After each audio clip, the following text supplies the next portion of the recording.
Itong lugar namin, Sitio Maligaya Dos, San Vicente, San Pedro Lamuna. Eh, siyempre, alam mo naman, ganitong lugar, squatter area, tabing release, dikit-dikit ang bahay. Madilim talaga rito sa lugar ko na to. Wala kami dito sa loob, lagi kami sa labas. Nadadapa kasi madilim, yung dadaan mo, hindi mo alam, may nakaharang. Tutulog na lang ako, wala ilaw eh. Ang tawag niya sa akin dito si Mang Dimi Solar. Napaliwanag ko yung mga bahay nila madilim. Bubutas ka ng yero, lalagay mo yung bote, lagyan mo siya ng sealant, bago lagyan mo siya ng tubig na mineral, lalagyan ng sunrops. Bago kabit mo sa bahay, lagyan sealant mo para hindi tumulo. Ganun lang kasimple yun. Dati yung ganito, tukadilim nung bago ko pagkapitan.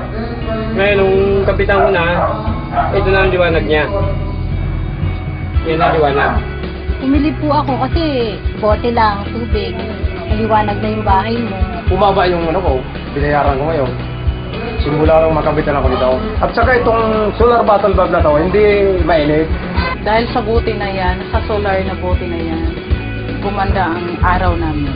Ang nalagyan na namin ito ay bali 643. Gusto nga namin tuloy-tuloy para marami nga matulungan mga tao rin na yung maliwanagan mga bahay nila madidilim.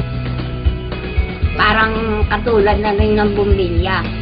Dati natin nakakalimutan at pakinabangan na ngayon.